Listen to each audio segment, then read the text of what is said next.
We will get back into the tight end waiver wire here. We have Trey McBride at 1, Tanner Hudson at 2, which must mean he caught a touchdown this week.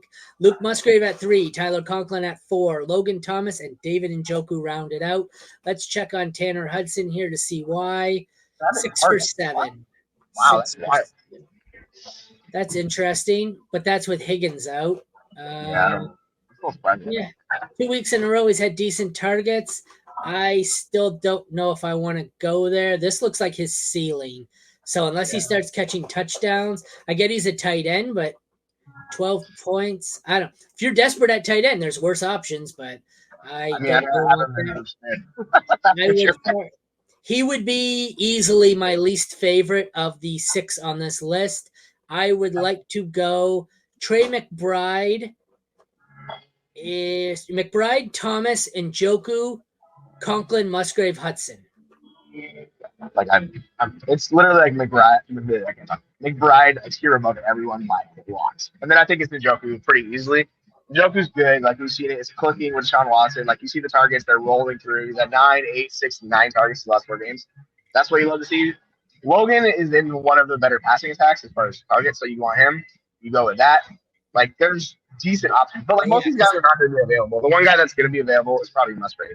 Like if you look at the roster percentages I'm looking at, they're the only 2 below 50. Musgrave's at 29, Conklin's at 15. So like I'd be fine with Musgrave over Conkling. I just don't think there's no real ceiling here for Musgrave.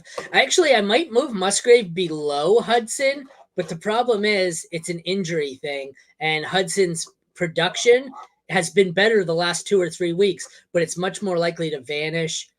Long term, I think I'd rather Musgrave, but if I had to start someone this week, if Higgins is out, I don't mind Hudson as a desperation here.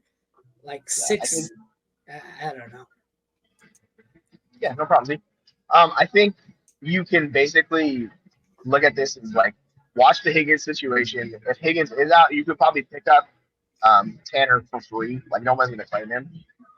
You're probably going to have to claim, actually, McBride. Or, sorry, not McBride. Musgrave is the way I look at it. Because he still has some cachet to his name and stuff like that. I prefer Conklin over both of them pretty easily, I think, here. The Jets. Like, he's seen 6 and 7 targets, too. I just don't trust Zach Wilson for the biggest problem. Like, I think Zach Wilson's the worst quarterback in the league. So, like, I'm really worried. But, like, look at these numbers. Those are monster numbers. So, maybe it works out. But he's got Buffalo and then Miami. That's not some problems. All right. I also don't mind Taysom Hill having said that he's the most dropped tight end because I started him this week. So he stuck it right in everyone's pooper with 4 targets here. But that also, I don't know if that's the result of the injury or not. If if Derek Carr is not starting this week, I want nothing to do with Taysom Hill because Jameis Winston, that actually, I guess we could transition into that.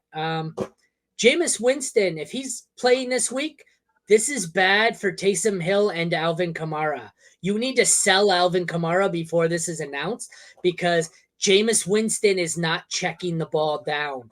This is Chris Olave. Rashid Shaheed is a great buy right now, especially with Thomas out. I guess that also brings in A.T. Perry, which might be a sneaky ad as well because Jameis Winston is not looking for a 5-yard check down. Jameis Winston is going to close his eyes and say, fuck it, Chris Olave down there somewhere, and he's going to chuck the ball 60 yards. And half the time it's going to be a touchdown, and the other half it's going to be an interception. So I think like you're saying, like those 2 are the targets. And you sell high on Kamara. Like Kamara's gonna be fine, but like I don't think he's going to be the player he was. And we already saw Jamal Williams kind of do it a little bit, so he was already dropping down a little bit lower. It's just it kind of is with Kamara, but he's fine.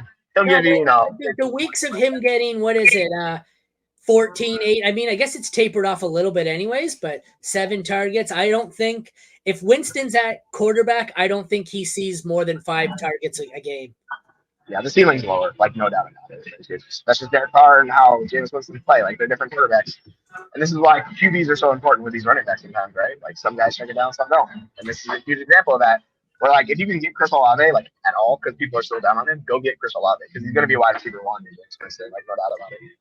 Well, I think the end conclusion here is it's not a great week on the waiver wire all around. It's some pretty shitty options. Even the injury situations aren't great. So Hopefully you don't need a desperation play right now as we get close to the playoffs. All right, I guess that concludes the waiver show. Check back tomorrow. We're going to do some fantasy court. We've got Trevor Lawrence will be debated between JJ Schultz and Dustin Ludke. We'll do that tomorrow. And then Thursday, Friday, we are back live for the preview shows. Thursday, we start with the AFC because the Thursday nighter is what?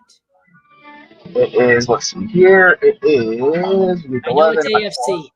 I know it's AFC. It is Cincy and Baltimore. Actually, a good game. So how about that? I was gonna say I know it's AFC North. I just couldn't remember if it was Pittsburgh and Cleveland or Cincy, Baltimore.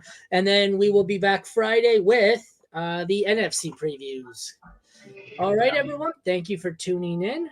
Like I said, catch us tomorrow. For Aaron and Jesse, take care and have a great day. Thanks for watching the Mad Science Lab podcast, Week 11 Fantasy Football Waiver Wire Show.